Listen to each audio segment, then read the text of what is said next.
Good evening बच्चों। मैं Abhijit Bhardwaj धांसू physics classes से आप लोगों को ऑप्टिक्स का एक लॉन्ग क्वेश्चन पढ़ाने के लिए, बताने के लिए, जो एग्ज़ाम में बहुत यूज़फुल है, ये वीडियो बना रहा हूँ।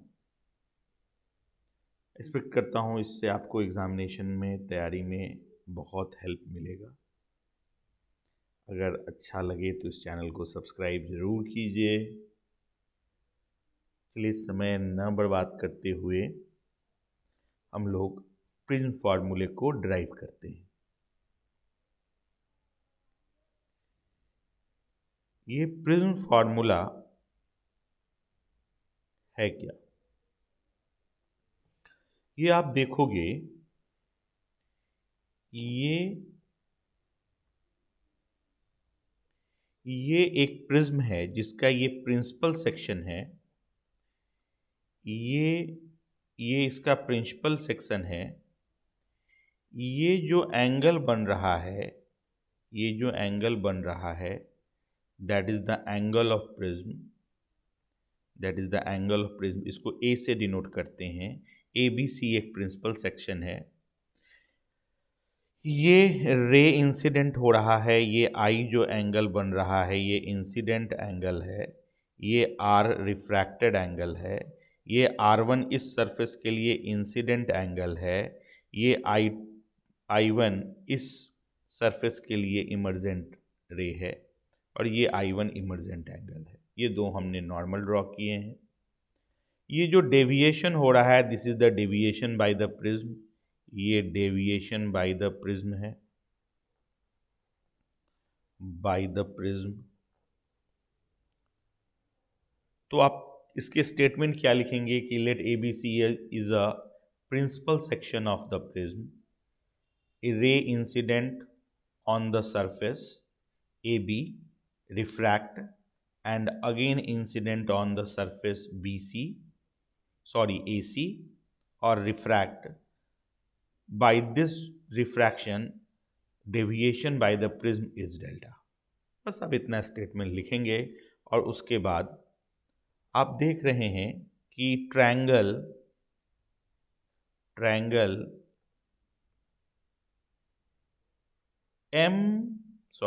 PNO में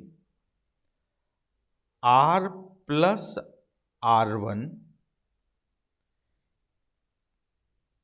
प्लस ट्रायंगल, ये एंगल को हम मान लो थीटा मान लेते हैं, ये थीटा है, प्लस थीटा,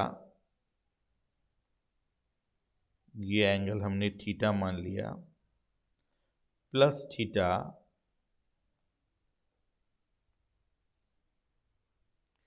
किसी भी ट्रायंगल के तीनों एंगल का सम 180 डिग्री होता है, तो ये 180 डिग्री हो जाएगा।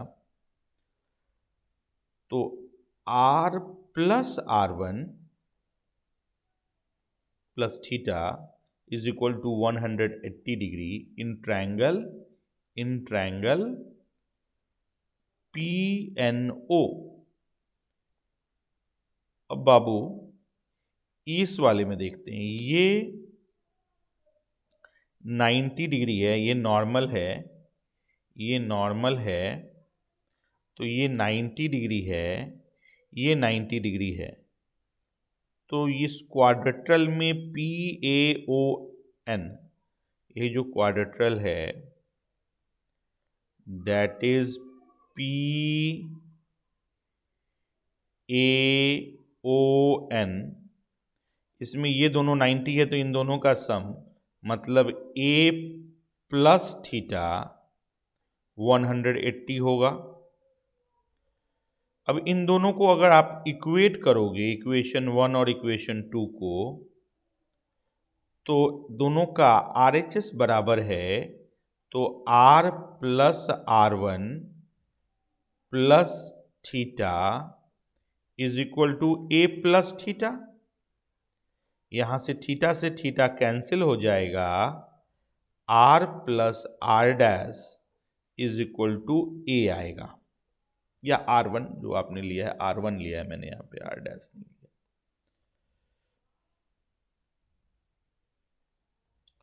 तो यहाँ पे हम लोग R1 ले लेते हैं, ये R1, ये R1, ये एक रिलेशन आ गया। This is the equation number 3। अब आप यहां देखो, ये I है, ये उसके सामने का एंगल है, तो I प्लस R, इस एंगल को हम डेल्टा 1 मान लेते हैं डेविएशन में। तो angle I plus R plus delta 1, I equals to,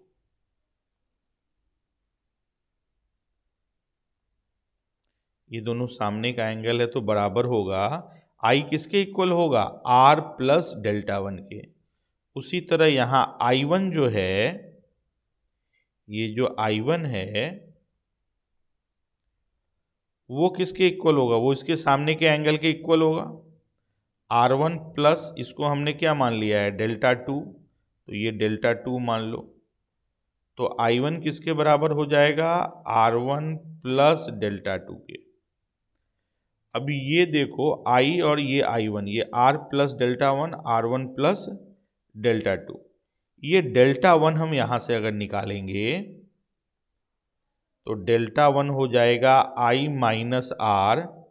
यहां से अगर हम डेल्टा 2 निकालेंगे तो I1 माइनस R1, और ये डेल्टा 1 प्लस डेल्टा 2, ये स्टेरियर एंगल डेल्टा के बराबर होगा, तो डेल बराबर डेल 1 प्लस डेल 2, तो डेल बराबर, डेल का वैल्यू आ गया I माइनस R, और ये हो जाएगा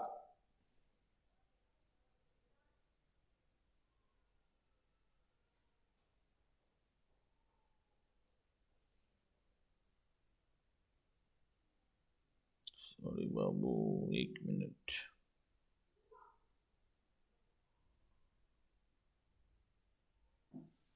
ये आपको दिखाई नहीं दे रहा होगा क्योंकि नीचे आ गया।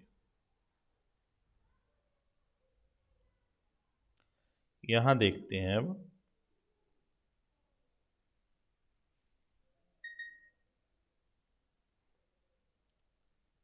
डेल बराबर डेल 1 प्लस डेल 2, यहां डेल 1 का वैल्यू, यहां डेल 1 का वैल्यू, यहां डेल 1 का वैल्यू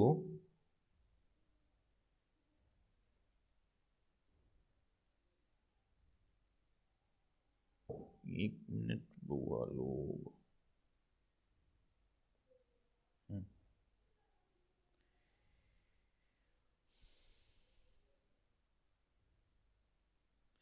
यहां डेल 1 का वैल्यू आप ऊपर से लिख सकते हैं I माइनस R,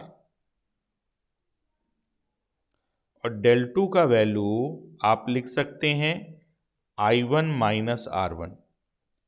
तो डेल बराबर I प्लस I1, और माइनस यहां कॉमन है R प्लस R1।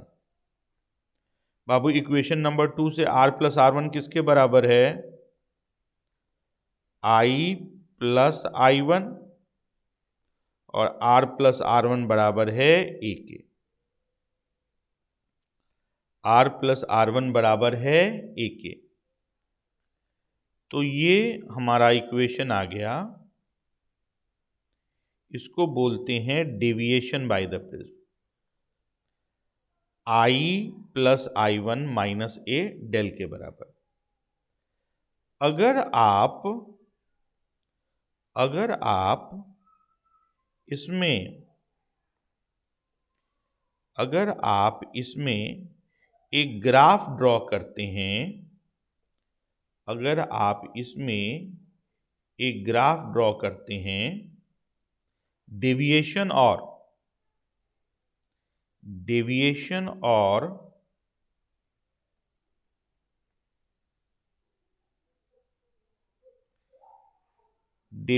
और इंसिडेंट एंगल के बीच का, I का और डेविएशन के बीच का ग्राफ ड्रॉ करते हैं। ये डेविएशन है, ये इंसिडेंट एंगल I है। ये ग्राफ ड्रॉ करते हैं तो ये ग्राफ ऐसा आता है। ये जो मिनिमम डेविएशन है डेल्टा एम, मिनिमम डेविएशन है, वो तब पॉसिबल है जब आई आई डैश के बराबर हो। ये तब पॉसिबल है जब आई आई डैश के बराबर हो। अगर आप आई आई डैश के बराबर करोगे तो आर भी आर डैश के बराबर हो जाएगा by the Snell's law. By the Snell's law, जैसे साइन आई बटा साइन आर म्यू टू बटा mu one, sine I R one बटा I one mu two mu one by mu two, दोनों को कैलकुलेट करेंगे और आई डैश को बराबर करेंगे तो आर और आर वन भी बराबर हो जाएगा। तो आई डैश के बराबर होगा तो आर वन के बराबर होगा। तो इस कंडीशन में हमारा इक्वेशन क्या है, डेल बराबर, तो डेल के जगह पे डेल एम लिखेंगे, I plus I one minus A, यहाँ आई डैश नहीं आई वन, यहाँ आर वन, बार बार डैश लिखा जा रहा है। तो यहाँ आई वन के बराबर है, आई अगर आई वन के बराबर है तो आई वन के जगह पे आई लिख सकते हैं, तो यहाँ पे हम लिखेंगे I plus I minus A del m के बराबर। तो del m plus A by I, और आई कितना हो गया 2i, तो आई का वैल्यू आ गया del m plus A by 2। उसी तरह r प्लस आर वन का वैल्यू a के बराबर है, और आर वन बराबर है तो r प्लस आर किसके बराबर a के, तो 2r किसके बराबर a के, तो r किसके बराबर a बाई 2। अब आप स्नेल्स लॉ लगाओ फर्स्ट सरफेस के लिए, तो sine I by sine R किसके बराबर, म्यू टू बटा म्यू वन। म्यू टू यहाँ ग्लास का रिफ्रैक्टिव इंडेक्स है म्यू, यहाँ एयर का रिफ्रैक्टिव इंडेक्स है 1। तो साइन आई किसके बराबर, del m plus A by 2, और आर किसके बराबर, sine A by 2 is equal to mu. इसी को हम प्रिज्म फार्मूला कहते हैं, इसी को हम प्रिज्म फार्मूला कहते हैं।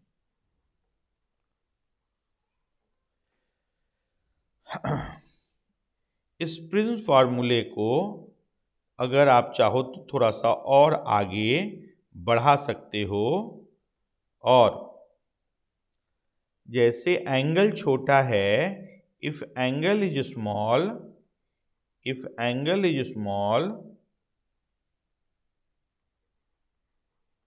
अगर एंगल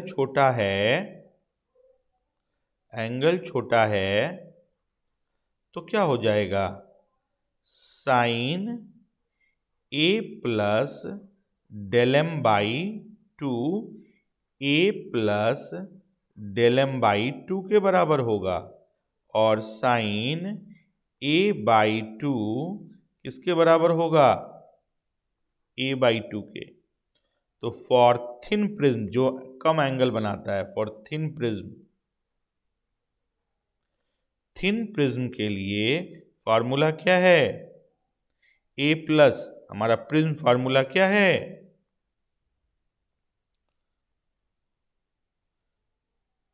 हमारा प्रिज्म फार्मूला क्या है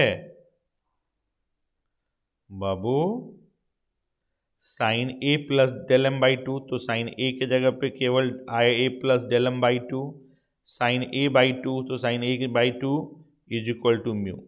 यहाँ 2 से 2 क्या हो गया, कैंसिल, तो a plus del M mu A के बराबर हुआ, तो डेल एम किसके बराबर हो गया, म्यू ए माइनस 1। तो this is the minimum deviation by the thin prism आ जाता है ये formula, mu minus 1 into A. अगर यहाँ तक भी पूछता है तो आप ये डिराइव करके लिख सकते हो।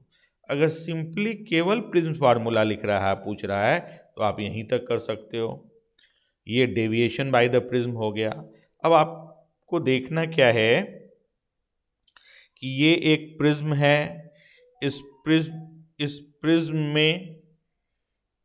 प्रिज्म में ये इंसिडेंट एंगल है, ये रिफ्रैक्टेड एंगल है आर ई, फिर इंसिडेंट एंगल R1 है, रिफ्रैक्टेड एंगल I1 है।